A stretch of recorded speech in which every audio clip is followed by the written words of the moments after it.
On y va. Bonsoir à tous. Comme il fait très très froid, on a décidé de vous parler d'un sujet qui va vous réchauffer, à savoir la TVA. On m'a demandé de traiter le sujet en 30 minutes. Déjà, moi je me présente quand même. Donc moi je suis expert comptable. Je dirige un cabinet qui est spécialisé dans les entreprises des secteurs culture et médias.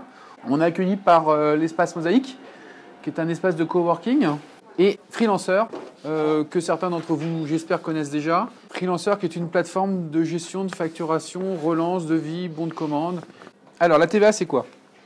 J'ai marqué, c'est une taxe qui ne touche que le consommateur final d'un produit ou d'une prestation à condition qu'il soit un non assujetti. Ça vous renseigne davantage? Non. Mais on va vous donner des exemples, ce sera beaucoup plus facile. Le principe, c'est que quand vous êtes assujetti à TVA, quand vous avez une facture hors taxe de 1 000 euros, vous allez facturer 1 200 euros. Et après, on parlera des taux de TVA, parce que je sais qu'il y a des taux 10 ou 20%. C'est pas, pour l'instant, c'est un exemple avec un taux de TVA basique de 20%. Et quand vous achetez quelque chose, donc ça veut dire que sur votre facture de 1 200 euros TTC, vous avez 200 euros qui est de l'argent qu'on vous donne, mais qui n'est pas à vous. Et vous avez 1 000 euros qui est vraiment votre argent que vous avez gagné dans la prestation. Quand vous achetez quelque chose, quand vous allez dans un magasin acheter un joli iPad, et que vous le payez, le prix que vous payez affiché au public, c'est un prix TTC. Et si vous êtes assujetti à TVA, on va prendre l'exemple d'un produit acheté à 600 euros. En hors taxe, ça vaut 500 euros. Et du coup, il y a 100 euros de TVA déductible, ce qu'on appelle la TVA déductible. L'idée, c'est que si vous n'êtes pas assujetti à TVA, cette formule que je vais vous expliquer, vous n'allez pas pouvoir la gérer et vous n'allez pas gagner d'argent. La TVA que vous avez encaissée de votre client, elle n'est pas à vous, il faut la rendre à l'État. La TVA que vous avez payée, c'est de l'argent que l'État vous doit. Pour une fois, c'est l'État qui vous doit de l'argent. Et en final, vous allez faire un chèque de 1 000 euros. Et si on fait un petit calcul bancaire, on va prendre votre tirelire, on va dire voilà, j'ai encaissé 1 200 euros, j'ai payé 600 euros, et en plus j'ai reversé 100 euros à l'État, les fameux 200 euros moins les 100 euros. En final, il vous reste 500 euros dans votre poche. Et bien, si on n'était pas assujetti à TVA, on aurait fait 1 000 euros d'encaissement et on aurait payé 600 euros, on n'aurait gagné que 400 euros. En travaillant sur leur taxe, 1 000 euros moins 500, ça fait 500 euros. C'est rigoureusement la même somme que vous avez dans votre banque. Donc ça, c'est pour vous démontrer que quand même, la TVA, ce n'est pas une punition. Et quand les gens me disent « Oh là là, je fais tout pour ne pas dépasser mon seuil, pour pouvoir être en dessous, pour ne pas gérer la TVA et tout », je leur dis « C'est dommage, surtout, je ne sais pas les activités que vous faites tous, mais quand on a des gens qui sont des prestataires informatiques, enfin, des infographistes qui vont travailler régulièrement dans une agence où on leur fournit tout le matériel et tout, il n'y a pas trop de problématiques. Mais quand on a des professionnels style des artistes plasticiens comme, j'ai oublié son prénom, Pascal, qui ont des achats techniques, c'est-à-dire qu'elle achète du papier, de la peinture, il y a du matériel photographique, il y a plein de choses comme ça et tout. Tout ça, c'est grevé de TVA et c'est un peu dommage de ne pas pouvoir la récupérer. Et l'erreur que font beaucoup de freelances en général, c'est que quand ils débutent leur activité, le premier choix qu'ils font, c'est de prendre une activité non assujettie à la TVA par simplicité. Or, je vais vous poser une question. Qu'est-ce qu'on achète en premier quand on s'installe? Du matériel. Et c'est sur le matériel qu'il y a le plus de TVA. Et donc, c'est une hérésie fiscale.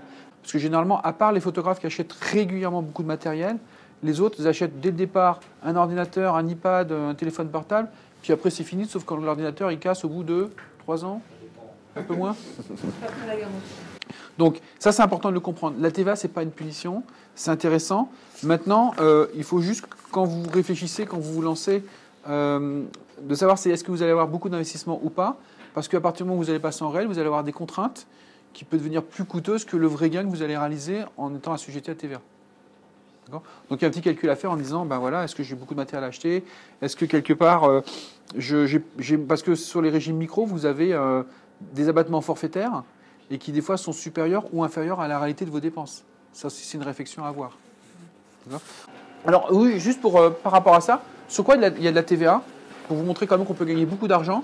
Il y a la TVA sur les restaurants, il y a la TVA sur le téléphone portable, sur l'abonnement Internet, sur l'EDF, sur les fournitures de bureaux, il y en a partout. Sur quoi il n'y en a pas plutôt, parce que c'est beaucoup plus court, sur les transports, sur les assurances et sur les loyers, sauf si vous avez un local et que vous avez un bail avec de la TVA dessus. C'est sur les tickets de métro, je crois qu'il y en a. Oui, mais vous ne pouvez pas la récupérer. Ah bon? Il y a des pièges. Il y a des choses sur lesquelles vous avez de la TVA, mais que vous n'avez pas le droit de la récupérer. Il y en a certaines sur quoi il n'y a pas de TVA, du coup, on ne peut pas la récupérer non plus. Donc attention, quand vous êtes au réel, vous devez calculer tout en hors taxe pour savoir combien vous allez gagner. Mais quand vous êtes en régime micro, pour savoir votre gain, vous devez réfléchir que les dépenses seront en TTC. D'accord? Et quand vous faites des devis aussi à vos clients, un devis, c'est un document commercial. Ça veut dire que normalement, vous n'êtes pas censé mettre la TVA dessus, mais vous pouvez le mettre, c'est beaucoup plus pratique. Ok? Mais surtout quand vous annoncez un prix à une école ou à une mairie en disant tiens, pour faire une plaquette, ça va coûter 1 000 euros, et qu'après vous rajoutez la TVA, c'est pas sûr qu'ils soient contents s'ils ne savaient pas que vous étiez assujetti à la TVA. Parce qu'ils ne peuvent pas la récupérer pour eux, c'est une charge. Comme vous, quand vous achetez votre nourriture au marché du coin, ben vous, la TVA, vous ne pouvez pas la récupérer parce qu'on est en mode business to consumer. Ben quand vous êtes avec un établissement public ou une école ou une mairie qui ne peut pas récupérer la TVA, eux, ils ont la particularité fiscale de la perte, cette TVA, et ils vont grogner si vous faites un devis sans préciser que vous étiez assujetti à la TVA. OK? Le taux appliqué. Et je dirais que vous êtes heureux, puisqu'il existe 4 taux de TVA en France. Le 2,10, le 5,5, on a même 5, le 5,5, le 10 et le 7 pour... Non, on recommence. Le 2,10, le 5,5. Ils y sont? Voilà. Comme chez Talbot. Le 20, le 10, le 5,5 et le 2,10. Et qu'il y a un secteur en France où on utilise les 4, c'est les entreprises du secteur culture et médias. Il y a des secteurs où on utilise un seul, d'autres on utilise 2, mais chez vous on a les 4. Alors ce qu'il faut comprendre, c'est qu'on va déjà faire par élimination. Le 2,10, vous n'en entendrez jamais parler puisque c'est sur la billetterie dans les spectacles. Ça ne vous concerne pas. Le 5,5, il est sur les livres. Et étrangement, le 10, il est sur les droits d'auteur. Quand vous avez un écrivain qui écrit un livre, il touche les droits d'auteur à 10%, mais le livre est vendu avec une TVA à 5,5. C'est comme ça. Quand vous allez à un spectacle de cirque et qu'il y a au moins 3 musiciens qui jouent pendant le spectacle de cirque, vous avez une TVA sur le spectacle à 5,5. Si un seul coup, c'est que de la musique enregistrée, on va passer à 20%. Quand vous allez voir une corrida et que le taureau est tué à la fin, on a du 5,5. Quand le taureau n'est pas tué, on a du 10. Vive la France. Spectacle vivant. Ouais. Non mais c'est voilà, c'est très très compliqué la TVA. En plus, on est en train de changer plein de choses dès qu'on travaille à l'international.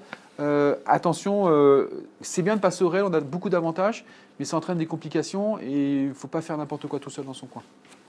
Donc, on va parler surtout de deux qui nous intéressent, c'est le 20 et le 10%, parce qu'on n'est pas tous d'accord. Avec Fabrice, on est d'accord, mais il y a des gens qui ne sont pas d'accord avec moi sur le taux appliqué dans les métiers des freelances. Le 10%, il s'appelle le taux sur les droits d'auteur. Et le 20%, c'est le taux sur les prestations de services. Quand on a quelqu'un qui vend une sculpture, une peinture, une photographie, on a le 10% sans ambiguïté, il vend une œuvre d'art. Quand quelqu'un signe un contrat de cession de droits d'auteur et qu'il cède les droits d'une chanson, il cède les droits de reproduction d'une musique, il cède les droits de reproduction d'une illustration pour un dessin animé ou pour une BD, il a un beau contrat de droit d'auteur, le 10% il est sans ambiguïté. Vous tous là qui êtes probablement graphiste ou infographiste et que vous vendez une plaquette ou une page web ou un logo, est-ce que vous avez tous des contrats de droit d'auteur en général? Jamais. D'accord? D'accord. Et là, l'administration, elle n'est pas forcément d'accord parce qu'elle aimerait bien avoir du taux de 20%, ça lui ramène plus de pognon. Et qu'est-ce qui se passe? C'est que plein de gens lui disent bah oui, mais quand même, je suis à la Maison des artistes, donc c'est les droits d'auteur. La Maison des artistes, je rappelle, c'est un organisme social. Le droit d'auteur, c'est une notion juridique, et là, on est en fiscalité. Ça veut dire que les gens qui me disent ah là là, j'ai mis du 20%, donc c'est plus du droit d'auteur, c'est quand même du droit d'auteur juridiquement, mais fiscalement, c'est une prestation de service artistique. Ça va, vous survivez? Quel intérêt facturer 20%? Pour l'État, pour avoir plus d'argent. Pour nous. Pour vous, rien, c'est neutre. Je vous l'ai montré tout à l'heure. Donc les gens qui me disent, dis donc, j'ai l'impression de maintenant gagner moins d'argent parce que tu m'as fait mettre du 20% plutôt que du 10%, je leur démontre que c'était neutre. Ouais. Ça ne leur coûte rien. L'avantage si on fait un taux réduit. Parce que comme on achète quasiment tout à 20%, quand on a un taux réduit, quand on facture un taux réduit, ça veut dire qu'on a beaucoup plus, on a un différentiel entre ce que l'on a encaissé et ce que l'on a sorti. Et c'est en faveur de ce que l'on a sorti. Donc ça veut dire qu'on va avoir de l'argent qui va nous être remboursé par l'État sur la TVA trop perçue. Donc attention à ça. Moi, je vois des cas de redressement fiscaux où on nous dit vous avez les contrats de droit d'auteur à nous présenter et s'il n'y en a pas, c'est pas pour autant que l'agisseur à la maison d'artiste grogne, c'est pas pour autant que si on dénature votre œuvre ou si on fait n'importe quoi avec, vous ne pourrez pas être protégé. Par contre, l'administration fiscale vous dira pas de contrat de droit d'auteur, ce n'est pas une vente d'œuvre d'art, ce n'est pas une cession de droit, c'est juste de la prestation graphique artistique, hein, il n'y a pas de jugement particulier sur la qualité de l'œuvre. Ils diront moi je veux la TVA à 20% et ils diront que par exemple les 1 100 € que vous avez touchés, genre 1000 plus 10% de TVA, pour eux considéreront que c'est un chiffre d'affaires TTC à 20%. Et ils vous enlèveront 200 € et vous aurez gagné à peu près que 900 et des brouettes. ça peut faire mal. Bon, moi, j'aime pas trop le taux à 20% pour tout ce qui est activité artistique autre que les activités plastiques et vraiment vente d'œuvres d'art. Comment? Le taux à 10, le taux réduit. Oui, oui. Oui. 20, pardon. À 10%. C'est-à-dire que le 10% pour moi doit être réservé vraiment pour la vente d'œuvres d'art et pour des sessions de droits d'auteur dont c'est indéniablement des droits d'auteur. D'accord? Pour le reste, tout ce qui est graphisme, infographisme, web designer, tous ces trucs-là, du 20% pour moi. Oui, monsieur. Du coup, à 10%, il faut le mettre sur la facture alors que c'est du droit d'auteur ou pas? Ça ne vous empêche pas juridiquement de marquer création d'une plaquette pour votre client, si vous travaillez avec une agence pour votre client Banania, session tout support, du logo, mais uniquement pour la plaquette des droits de la maquette de la plaquette. Parce que juridiquement, vous êtes protégé. C'est ça un contrat? Bah, un contrat, ça se détermine par 4 ou 5 éléments. C'est la durée, le support, la zone d'utilisation et le prix. Faut que j'avance? Non. D'accord. Pas du tout. Ah, c'est parce que j'avais dit une bonne réponse? Non, c'était exactement une question. Ouais. La maison des artistes avec 20%, ils tiquent pas. Non, ils s'en foutent. La maison d'artiste, je vous rappelle que si elle voit votre déclaration d'impôt, elle verra en régime micro votre chiffre d'affaires hors taxe. Et elle verra dans votre déclaration professionnelle 2035, donc la déclaration quand on est en réel, un chiffre d'affaires hors taxe également. Elle ne s'intéresse pas du tout à votre taux de TVA. Par contre, en ce moment, j'ai un contentieux sur un dossier où c'est une activité un peu particulière. Hein. La nana, il me le rejette en disant qu'elle n'a pas de contrat de droit d'auteur, mais il veut carrément la sortir du statut SLAGSA en disant pour elle, elle n'est plus auteur. Ça fait 10 ans qu'elle fait ses dossiers de maintien des droits tous les ans. Ça fait 10 ans qu'ils nous ont reconnu son statut d'auteur, mais cette année, ils ont décrété qu'elle ne l'était plus, alors qu'elle n'a pas changé d'un iota son activité. Et ils disent quoi? Ils disent vous n'avez pas de contrat de droit d'auteur. Oui, sauf que ça fait 10 ans qu'ils ne les demandent pas non plus. Hein. Elle fait du film annonce pour le cinéma. C'est-à-dire qu'elle prend des images, c'est elle qui choisit lesquelles, c'est elle qui les habille et qui fait une nouvelle œuvre audiovisuelle. Et juridiquement, c'est vraiment reconnu comme ça. Nous, on a fait une demande il y a 10 ans pour savoir si elle était bien assimilable à la GSA. On nous a répondu oui. Et 10 ans après, on vient de nous dire non. C'est pas marrant pour elle. Parce que du coup, ils disent qu'ils vont réunir une commission pour juger si elle est vraiment artiste-auteur ou pas. Et en attendant, ils écrivent à ses clients, Madame est sortie du statut de la GSA, mais de l'autre côté, ils ne l'ont pas renvoyée vers l'URSSAF, donc elle est dans un no man's land qui est je suis nulle part. Et ça nuit à ses clients. Surtout qu'avec, vous avez lu un peu l'actualité, mais avec la fusion de la maison d'artistes et de la GSA, il y a une espèce de poursuite à qui sera le meilleur et le plus méchant pour montrer qu'il a l'étoffe de diriger un organisme, et donc ils deviennent un peu plus sévères qu'avant. D'accord? Fusion maison d'artistes et de la GSA, que l'on nomme entre nous l'Arlésienne. Un petit peu, parce que pas de nouvelles, on ne sait pas où on en est. Hop. Et les exceptions. Quand on a des clients à l'étranger, alors quand on fait une facture à l'étranger, on fait une facture sans TVA.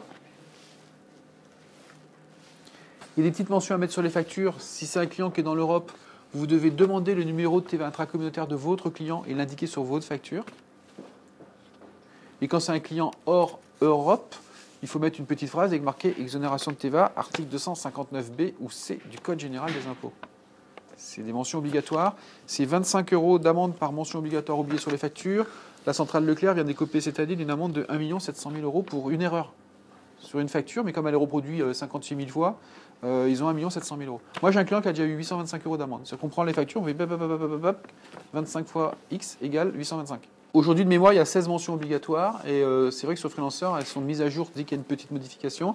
Par exemple, il y a la dernière, ils nous ont rajouté qu'il y avait une clause. La TVA est gérée automatiquement. Voilà. On choisit juste le pays du client et ça gère la TVA. Il y avait une clause qui disait que vous devez mettre une petite phrase genre si je suis payé en retard, je vous refacturerai 40 € de frais de retard.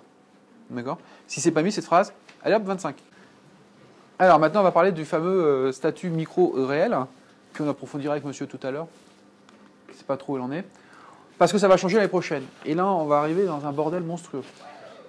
Aujourd'hui, 2014, plus que 22 jours, on a 2 régimes fiscaux. L'auto-entreprise et le régime micro-BNC.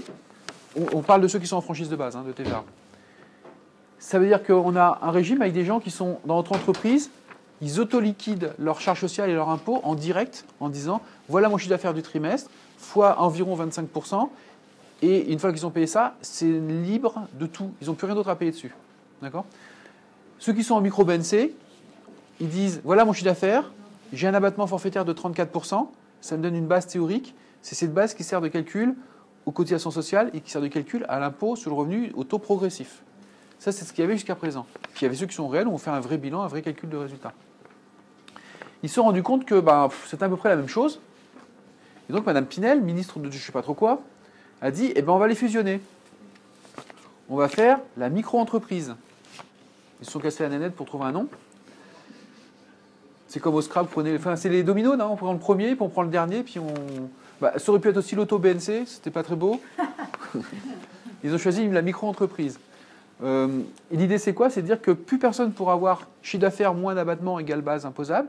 C'est tout le monde aura l'obligation de faire chiffre d'affaires fois un taux, j'auto-liquide mes charges sociales, j'auto-liquide mon impôt sur le revenu.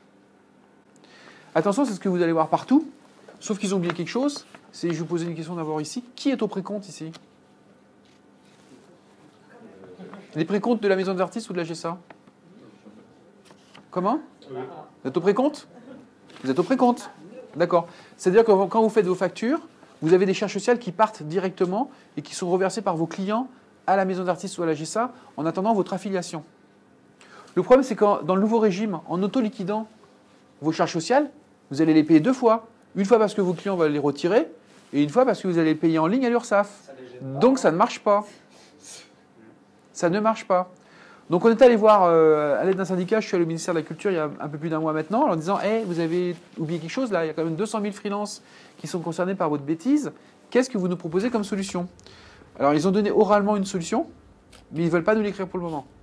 La solution, c'est que le régime micro-entreprise ne peut concerner que les gens qui sont à l'URSSAF, pas les gens qui sont à la maison d'artistes ou la GSA. Sauf que pour l'instant, vous ne le verrez dans aucun texte, et il se peut que certains centres des impôts, pour ceux qui sont en micro, soient enquiquinés par les impôts à cause de ça. Parce que les impôts, bien sûr, ils ne seront pas au courant.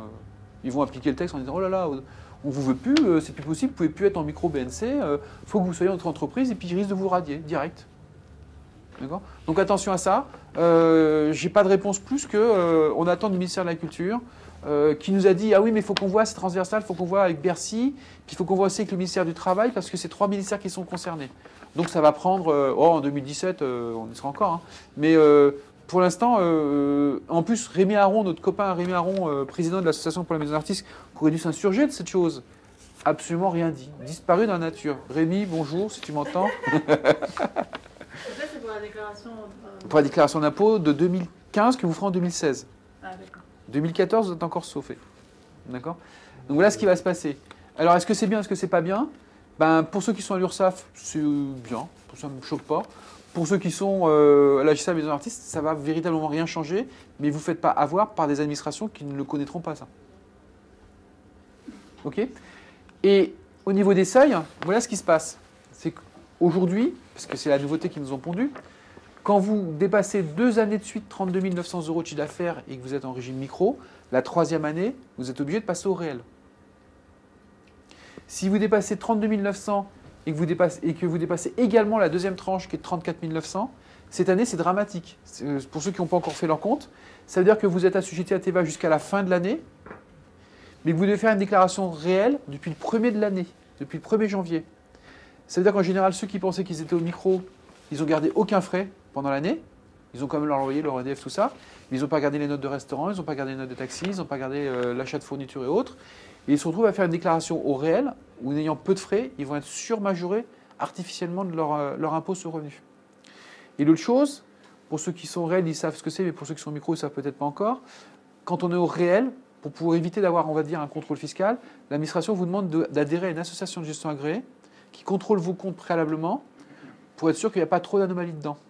Et ceux qui se retrouvent au mois de septembre, octobre, novembre à dépasser le seuil de 34 900 et à faire une déclaration réelle pour l'année, comme il faut adhérer à l'association de gestion agréée avant le 31 mai de chaque année, ils se retrouvent majorés d'office de 25% d'impôts. D'accord ? Donc, avant le 31 mai, vous devez regarder vos tableaux de recettes et vérifier que vous ne dépassez pas le 34 900. Ou sinon, adhérez tout de suite à Enaga. Il y a Enaga, d'ailleurs, qui est patron ici, qui s'appelle Opel Opera. Ils ont trouvé une méthode que je trouve très bien. Ils vous adhèrent moyennant la somme de 50 €, parce que la cotisation Enaga, c'est en moyenne 250 €.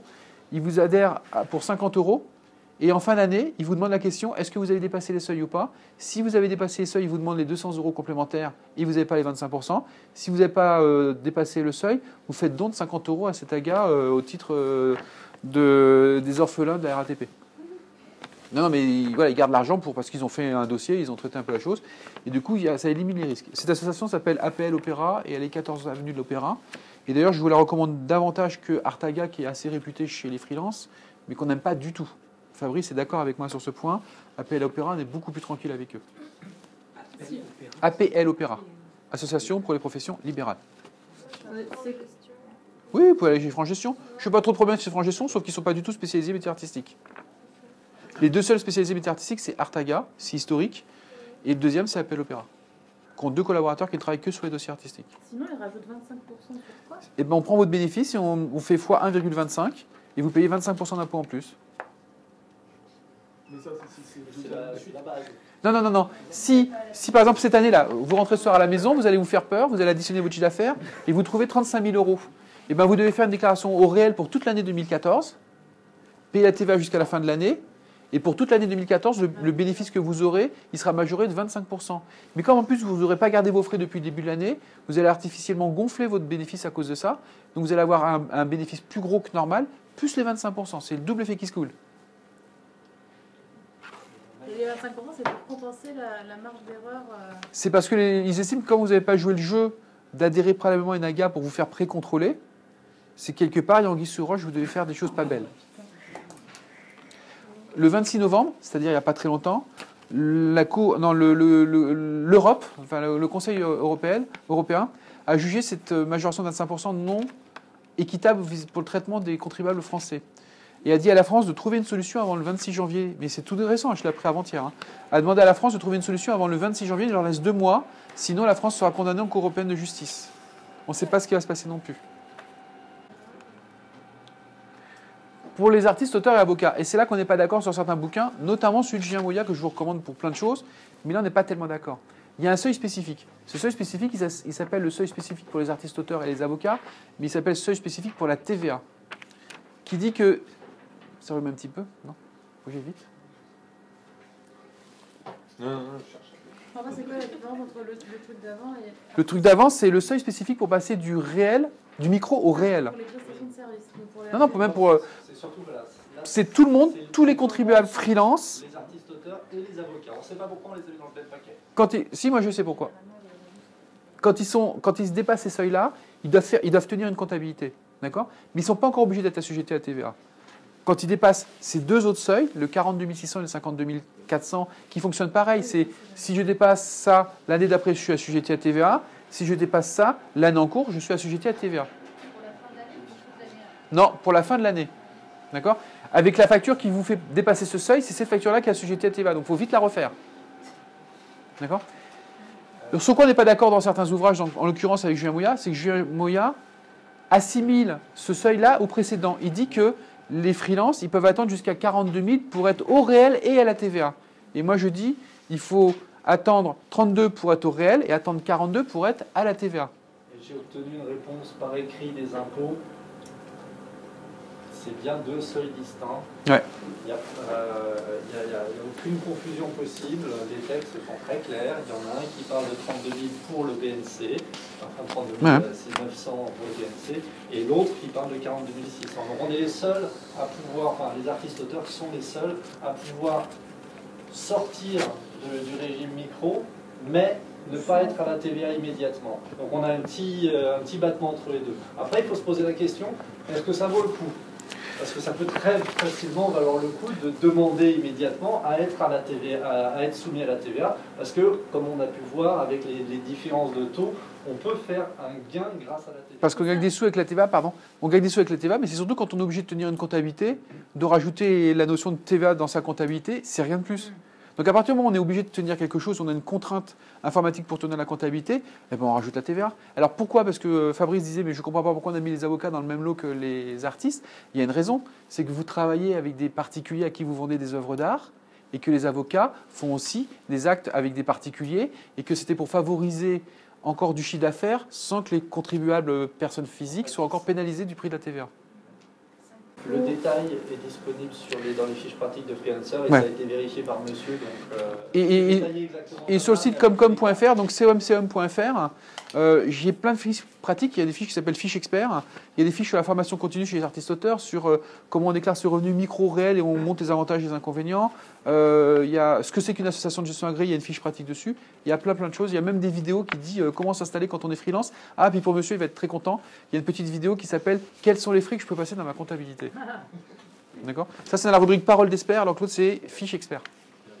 Quand on dépasse les 32 000 ou les 34 000, Ouais. on passe automatiquement aux frais réels. Ça, Ouais. on ne décide pas. Ah, c'est la loi. Et si vous oubliez de le faire et que vous déclarez encore en micro, imaginons que vous déclarez en micro 35 000 euros de chiffre d'affaires. Dans 2 ans, les impôts, vous vous rattrapez en vous disant « Ah, vous vous êtes trompé ». Mais vous dites « Mais pourquoi ils ne le font pas tout de suite ?» Parce qu'ils attendent 2 ans pour pouvoir mettre plus de majoration de retard. Ok. Et pour, Je ne sais pas si c'est à ce stade-là. Mais... Si. Je suis membre de la commission départementale des impôts. Je sais comment ça se passe. Hein. et pour la TVA, on choisit comment et auprès de qui? Eh ben, On faut... change, Non, c'est de... à mettre la TVA Vous envoyez un sur courrier aux commandes aux impôts en disant monsieur, parce qu'on dit bonjour, hein, monsieur quand même, ou madame, suite à mon dépassement, ça, je vous informe que à partir de maintenant, je serai assujetti à la TVA. Et ils vont vous ouvrir un compte TVA pour que vous puissiez faire vos déclarations. Surtout que maintenant, comme on est obligé de faire les déclarations en ligne, ça ne peut pas se faire sans que vous ayez un numéro, enfin, on va dire sans que les impôts vous aient ouvert le robinet. Je ne peux pas faire une facture en notant la TVA. Il faut que je l'ai noté en Si, vous pouvez faire la facture en mettant la TVA. Le problème, c'est que pour pouvoir reverser cette TVA à l'État, maintenant que vous êtes obligé de la faire par Internet, parce qu'on n'a plus le droit depuis le 1er octobre, il faut que vos centres des impôts vous ouvrent le robinet en disant vous devez reverser cette TVA, sinon, si vous vous connectez, ben, vous aurez en face de vous un mur, ça ne marchera pas. Il faut qu'ils vous attribuent un numéro de TVA intracommunautaire qui peut être utile justement quand on travaille avec l'étranger ou quand on fait facturer. Et qui normalement doit figurer sur toutes les factures, ça fait partie des mentions obligatoires. D'accord. Et ça, la TVA qu'on sera reversée ensuite, Ouais. c'est en même temps que l'avis d'imposition. Non. Non. On- On... Ça change l'année prochaine, monsieur. Dites donc vous. Alors, comme on peut faire simple en France en faisant des choses beaucoup plus compliquées, et qui sont dit on n'a pas de pognon, mais on en veut beaucoup plus, mais pour ceux qui n'ont pas beaucoup à nous donner, on préfère pas perdre de temps. Cette année, on avait 2 régimes de TVA. On avait un troisième, mais on va l'oublier parce qu'il est peu commun. Les 2 régimes, c'était je paye des acomptes trimestriels, un peu comme l'impôt sur le revenu, et je paye une déclaration annuelle récapitulative qui ressemble un peu à votre avis d'imposition quand vous recevez l'avis de solde en disant j'ai payé les acomptes, j'ai le solde à payer. D'accord ? Ça s'appelle le régime simplifié, et la déclaration finale s'appelait une CA12 qui partait en même temps que votre déclaration d'impôt. Et l'autre méthode, c'était le réel mensuel en disant, ben voilà, je paye tous les mois exactement la TVA que j'ai encaissée, moi la TVA est déductible. Ils se sont dit, pour ceux qui sont simplifiés, qu'il y avait des sous à gagner qu'on pouvait faire autrement. Et donc, ils ont décrété que toutes les personnes qui payent plus de 15 000 euros de TVA par an, ils ne pourront plus être au simplifié, ils vont devoir passer au réel mensuel. D'accord ? Et quand vous faites taux à 20%, 15 000 divisé par 20%, ça vous fait des gens qui font 75 000 euros de chiffre d'affaires. Ce n'est pas démentiel, 75 000 euros de chiffre d'affaires. Donc, tous ceux qui dépassent 75 000 euros de chiffre d'affaires, réel mensuel, à partir de l'année prochaine. En échange, ils ont dit, tous ceux qui payent des acomptes trimestriels et qui font donc moins de 75 000 euros de chiffre d'affaires, on a beaucoup de traitements informatiques, on ne va pas se prendre la tête, on va rendre le trimestriel semestriel. Le problème que je constate, c'est que généralement, vous avez déjà du mal à lâcher la TVA tous les 3 mois. Maintenant, on va vous demander de la mettre de côté pour 6 mois. Et on a une nouveauté, Madame Pinel nous a fait une belle nouveauté, c'est que l'année prochaine, avec le régime qui va fusionner, ils se sont aperçus que les gens qui étaient en micro, quand ils passaient en réel, ça causait des problèmes avec les charges sociales. Parce que les charges sociales auto-entrepreneurs qui l'auto-liquident, quand on passe au réel, il faudrait changer d'organisme. Ils ont dit, on va faire en sorte maintenant que les gens qui dépassent les seuils, ils ne dépassent que l'année suivante pour le social. Donc ils vont rester en auto-entrepreneur, ils vont rester en régime micro, et par contre ils passeront au réel au social que l'année suivante. Mais ils ont dit, mais comme ils ont dépassé les seuils, ils vont devoir quand même payer la TVA. Donc on se retrouve avec des gens qui vont être auto-entrepreneurs, sans comptabilité, mais assujettis à la TVA pendant la fin de l'année où ils auront dépassé le seuil. C'est une hérésie, hein. Parce que pour faire la TVA, il faut tenir de la compta, mais pour être auto-entrepreneur, il ne faut pas tenir de la comptabilité. Et on est dans le grand n'importe quoi. C'est voté, c'est applicable l'année prochaine. Hein. Alors ça ne vous concerne pas, parce que quand vous sortez du cadre auto-entrepreneur, vous serez à GESA Maison d'Artistes en régime micro. Mais si certains d'entre vous ont des idées ou des ambitions auto-entrepreneuriales, je vous en dissuade.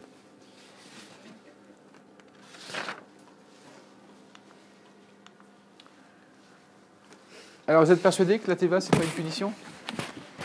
Qui est persuadé ? Ouais, je rends mon tablier. Je suis très susceptible. Vous savez que les experts comptables sont des gens très susceptibles. Faut pas me la faire. Hein. Non, c'est vraiment un cadeau. Et par contre, quand les gens viennent voir, ils me disent je fais 10, 15 000 euros de chiffre d'affaires, est-ce que c'est intéressant? Non. Parce que le coût d'une comptabilité, le coût d'adhésion à une association de gestion agréée à 250 euros, le temps que vous allez passer à gérer un petit peu tout ça. Comment?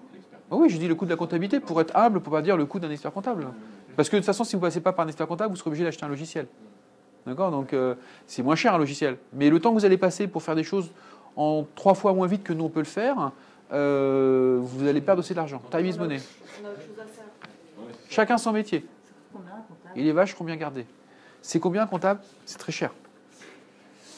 Non, mais, Par exemple, dans mon cabinet, je vous donne mon tarif, mais je vais vous donner un tarif, on va dire, de marché sur les freelances. Si vous trouvez un cabinet comptable qui est en dehors de la fourchette 1000 à 2000 euros par an pour un freelance, c'est qui est anguille sous roche. Plus de 2000, c'est un voleur. Moins de 1000, attention. Vous en aurez pour votre argent. 1000 euros par an. Oui, pour faire la compta, les déclarations de TVA. Donc le comptable ou l'expert comptable. Alors, un comptable, ça n'existe pas. C'est ce qu'on appelle un illégal. C'est comme si vous aviez un médecin qui n'avait pas le diplôme. Donc en France, il existe des comptables salariés d'entreprise et des experts comptables qui sont inscrits au tableau de l'ordre des experts comptables de Paris ou de la région où ils sont. Mais par contre, quelqu'un qui dit je suis comptable indépendant et qui n'a pas le diplôme, qui n'est pas inscrit, qui se met en profession libérale, genre conseil pour les affaires et la gestion, il y en a beaucoup, c'est illégal. Ça s'appelle un faux expert comptable. C'est dangereux. Moi, j'ai une assurance, pardon, Fabrice, j'ai une assurance, j'ai des heures de formation obligatoires par an, j'ai des contrôles de l'ordre sur la qualité de mes dossiers pour vérifier que je ne fais pas n'importe quoi. Puis en plus, je suis membre de la commission exercice illégal en France, donc on va faire n'importe quoi non plus. Hein.